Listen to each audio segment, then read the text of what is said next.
our Honorable Prime Minister to please inaugurate the summit and share his thoughts with us. Sir.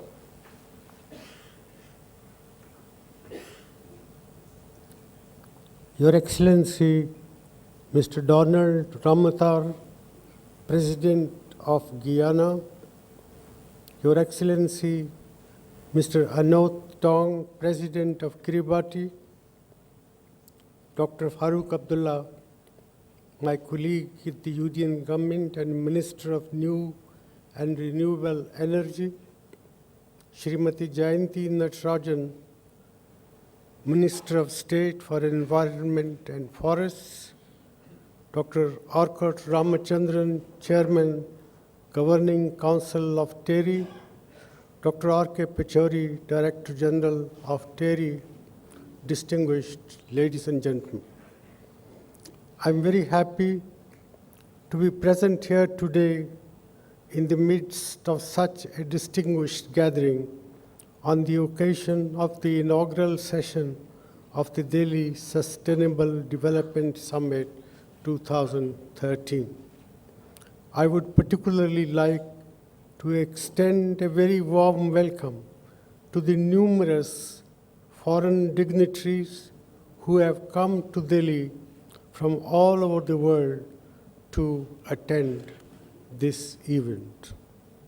Since 2001, the Delhi Sustainable Development Summit has evolved into a unique gathering in the global sustainable development calendar, attracting and providing a platform for some of the best minds and leaders from all over the world who have an abiding concern for protecting the fragile ecosystems of our planet.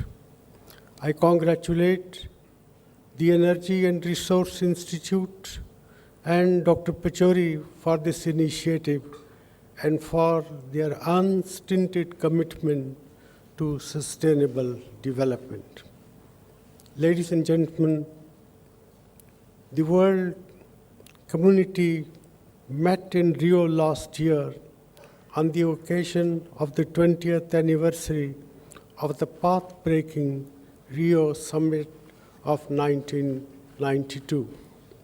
Rio Plus 20 was a poignant reminder that the ambitious goals that we had set for ourselves at the Rio Earth Summit in 1992 remain far from being realized.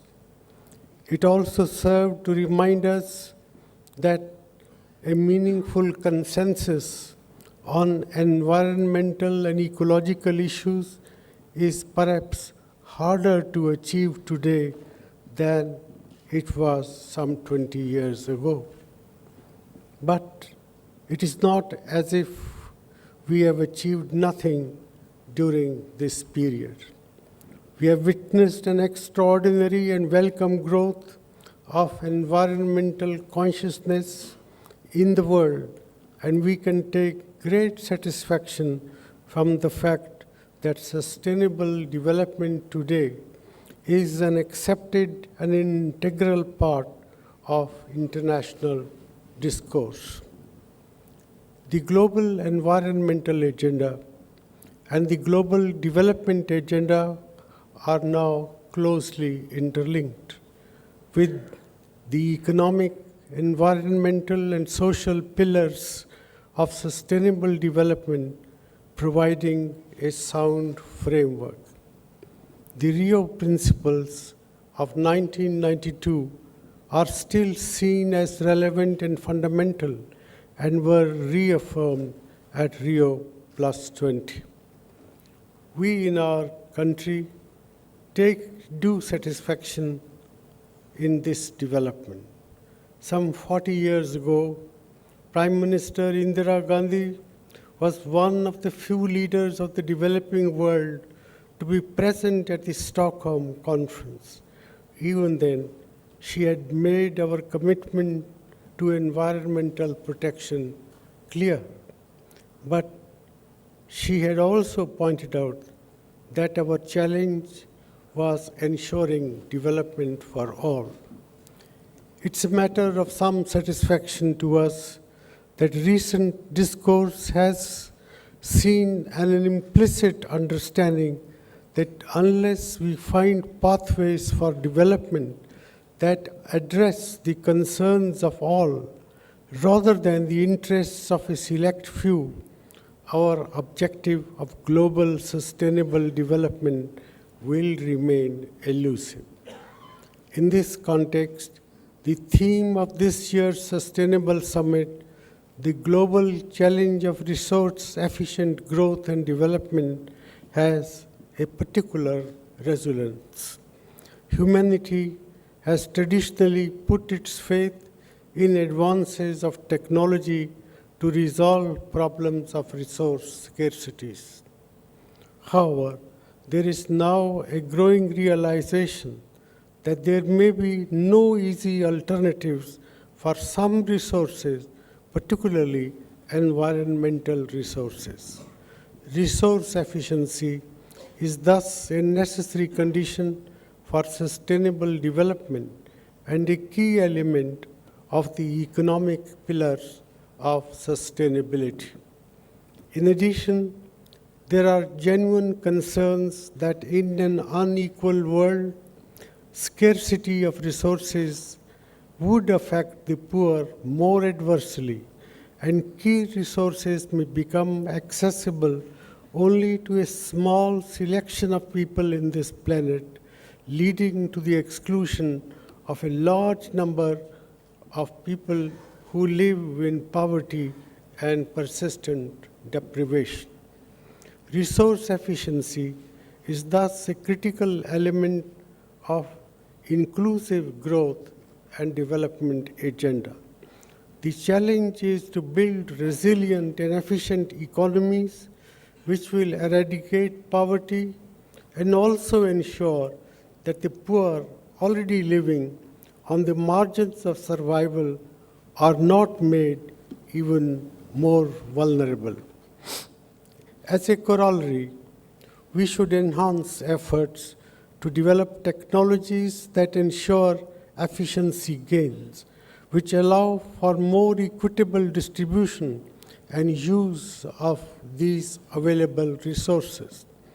A global growth model which is both inclusive and sustainable would also assist developing countries to pursue their national development objectives. Ladies and gentlemen, climate change has become the face of many challenges in our pursuit of sustainable development. This problem can only be tackled through coordinated global action. It is therefore crucial to look at sustainable development from a global rather than a purely national perspective. Nevertheless, given the varying levels of development across the world, it is important that our responses be predicated on the principle of equity and common but differentiative responsibilities. I am happy that the recent Doha Climate Conference reaffirmed these principles. They should form the bedrock of future arrangements post-2020, and we should ensure that the development aspirations and poverty reduction efforts of the developing countries are not constrained. The adoption of a second commitment period till 2020 under the Kyoto Protocol for emissions reduction by the industrialized world is also a welcome development. But real progress cannot be achieved if developed countries are not willing to enhance their ambition levels. For its part, our country is committed to meeting its domestic mitigation goal of reducing the emission intensity of our GDP by 20 to 25% by the year 2020 compared with 2005 levels. We have already taken several major steps on the path of low carbon growth. Now is the time for the richer industrialized countries to show that they too are willing to move decisively along this path. If they fail to do that, in the commitments they will make under the Kyoto Protocol and other agreements, then it will be difficult to persuade governments, industry, and the general public in India and other developing countries to step up the pace at which they are moving on this path. When we talk about efficient use of resources, we have to also focus on many other areas which are crucial in ensuring the sustainability of the Earth's ecosystem. Biological diversity is an important environmental resource for developing countries, which touches the lives of common people. We have to ensure that this is preserved and used carefully, gainfully, and sustainably.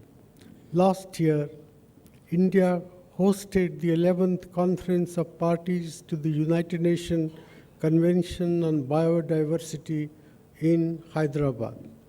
An important outcome was the recognition of biodiversity as a driver of sustainable development and environmental protection, and an agreement to create institutional mechanisms that would facilitate financial and technological flows to developing countries for protecting biodiversity. We hope that the decisions taken will be fully implemented.